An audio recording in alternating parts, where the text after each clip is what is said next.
Hello, my monstrosities. Hello once again. Today I bring to you Grotmas Calendar Day 22 on 23. So, if you haven't heard my other disclaimers, don't play things with power armor traditionally. I don't really know much about Black Templar, so just to keep up with the fact that I've done the other Grotmas detachments, I'm just going to be giving my reactions to the release detachment today. And to that point, my first impression while I was just quickly looking over everything is that out of all of the Space Marine chapters, or I guess Imperium armies that have said, I don't think I'm going to play this, I'll just stick with the Index, this one might be the closest to that, but I also think you'll be surprised how often you might play this after a quick glance over. There are issues and there are things that are worse, but also something that, depending on the meta, will make this better. So let's talk about Wrathful Procession. But if you are new around here and you're wondering where everybody's looking at the Grotmas detachments and getting all these rules, Warhammer Community downloads, Grotmas detachments, it'll be there. So, Wrathful Procession. At the start, Zealous Litanies. At the start of the battle round, you can select one of the litanies listed below. If you do, until the end of the battle round, that litany is active, and its effects apply to all Adeptus Astartes infantry and Adeptus Astartes mounted units from your army. Chorus of Relentless Hate.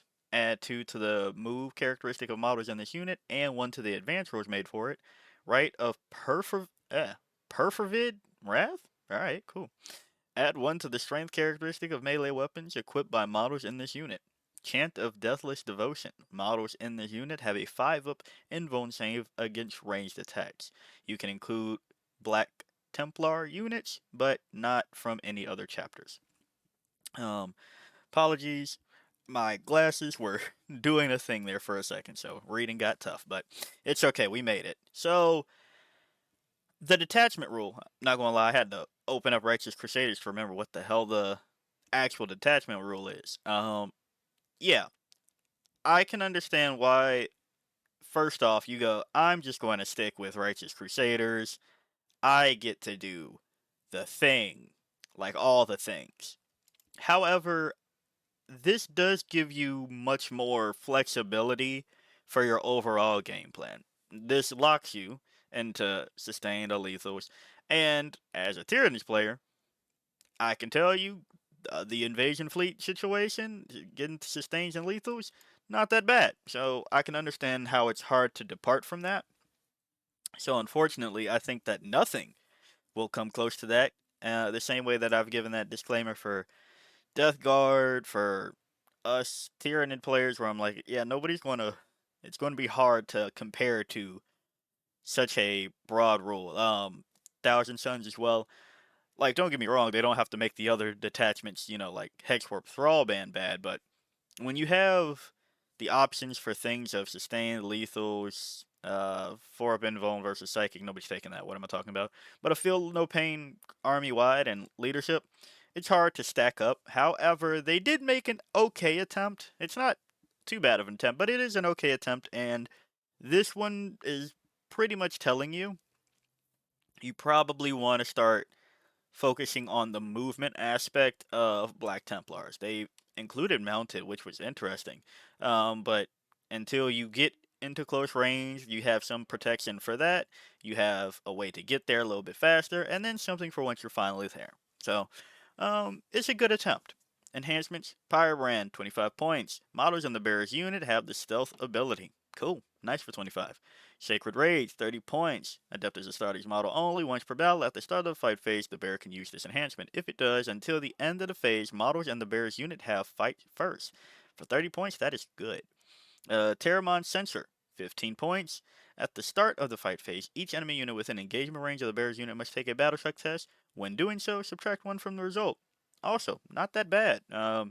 It is also, for 15 points, I think fairly costed, fairly pointed. Benediction of Fury, 10 points. Chaplain model only. The bearer's melee weapons have the devastating wounds ability. Also for 10 points, fine. I think all of the enhancements are also fine. Um, Nothing here is complain worthy if you ask me. Maybe I could see an argument to make Sacred Rage 20 points, but I think it's fine.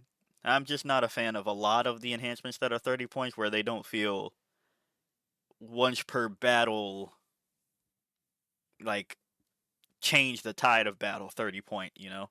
Um some of them are fine, but if it's something either once per battle or I'm not going to get continuous value of out of it through the course of the game, I'm not too high up on 30 point enhancements, but it's okay.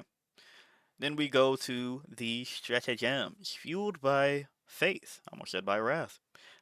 Any phase just after a mortal wound has been allocated, your adept is a starting unit. 5 up, feel no pain against mortal wounds. I really don't know why they're tacking this in a lot lately, and I'm really trying to figure out if they are just saying, hey, Grey Knights are coming. I'm not really sure, or if they really had a lot of faith in Plague Legion. I don't know. Brute Fervor. Well, actually, hold on. I said that Plague Legion thing as a joke, but now that I'm thinking about it, maybe they do have faith that you will see a lot more Chaos armies, and Battleshock Mortal Wounds will happen. Maybe.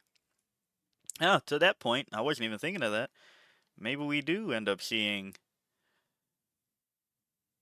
an increase into this being brought to tackle Chaos Demons. That way you can move in faster and block out parts of the board and screen. Maybe. Maybe some strength. Who knows? But Brute Fervor. One adept is a starter's unit from your army that has not been selected to fight this phase. This is the actual thing that I think will be the game changer more than anything out of this detachment from quick glance. Until the end of the phase, each time a model in your unit makes an attack, reroll a hit roll of 1, and you can ignore any or all modifiers to the attack. Sorry, to the following: that attack's weapon skill characteristic, the hit roll, and the wound roll. Now, ignore mods usually stops you like there, but just like it was in the Imperial Knights, I'm glad I actually looked back at the Imperial Knights detachment. I wonder if that video's not out by now. I don't think. But the fact that there have been a lot of, if the strength is greater than the toughness, wound, -1 to wound, either that be an ability on data sheets or stratagems lately, this might become more potent over time. That's my guess, because don't get me wrong, getting sustained and lethal definitely just fine. Lethals will bypass the whole needing to wound situation. However, I wonder if we find ourselves into a meta where there's too many things with like a 2 up or a 3 up save and -1 to wound, where I would rather have the ability to get more wounds out than lethals going for 6s. In the wash. Like, I wonder if there's more of a, well, because you still have to roll the 6 for lethal, is basically what I'm saying. Whereas here, if you ignore the wound modifier taking you from something like a 3 to a 4, or, 2 to a 3, I guess.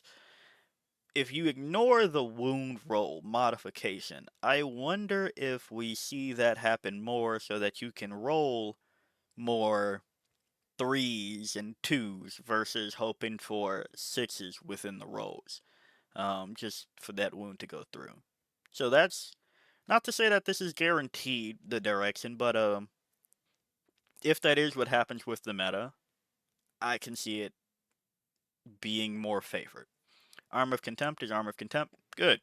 Relentless Momentum. Fight phase. One adept is a starter's unit from your army that has not been selected to fight this phase, and is within engagement range of 1 or more enemy units. Until the end of the phase, when determining which models in your unit are eligible to fight, any models that are within 3 inches of 1 or more enemy models are eligible to fight.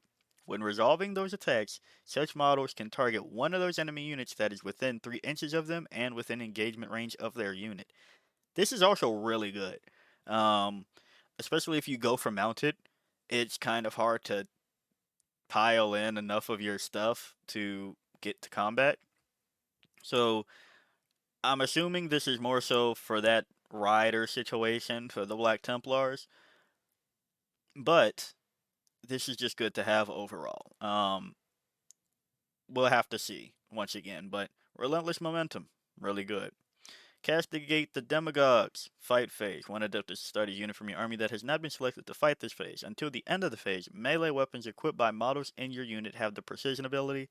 That's fine for 1 CP. Not the biggest deal. Would have preferred this to be probably anything else like sustain, lethal, plus strength, whatever.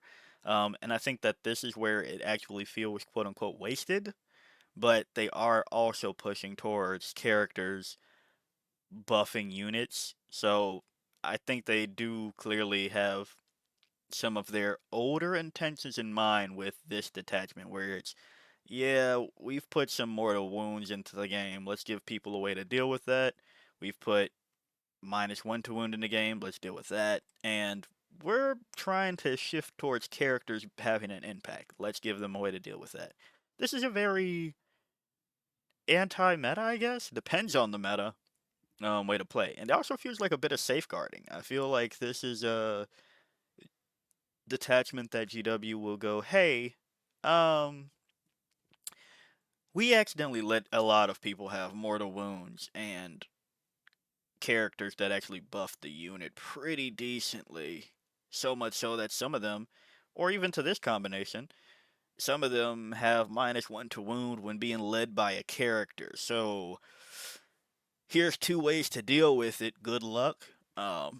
Maybe there, but I don't know.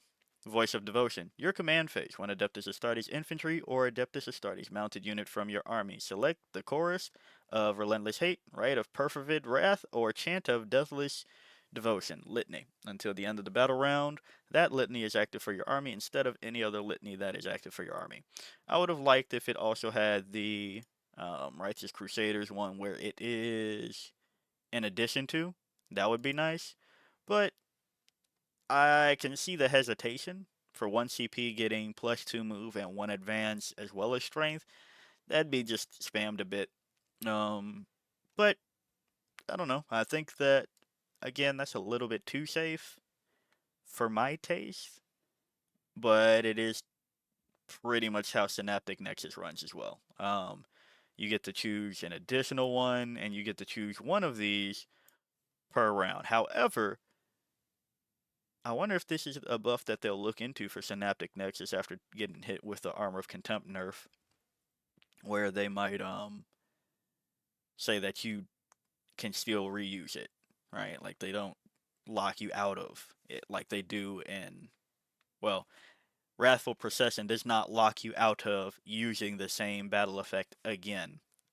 It doesn't say once per battle. You can choose one of these per round, like Synaptic Nexus does, or um, the Sisters Penitent Host. Is it Penitent Host, I believe? Also does this. So this is a nice change in direction for where they're going with everything. But yeah, it's I get it. I get why you'd be hesitant to try to come off of Righteous Crusaders to use Wrathful Procession, but just like Flyblown Host, I feel it all depends on what is dominating the meta at the time and exactly what they're doing. If people find that they're doing a lot of mortal wound bombs and -1 to wound with characters and things like that, you might actually consider playing this one more than Righteous Crusaders. But for the current point in time, you probably will stick with Righteous Crusaders. So yeah, if you like the video, like it, got a comment for me, comment, and until next time, peace out, my monstrosities.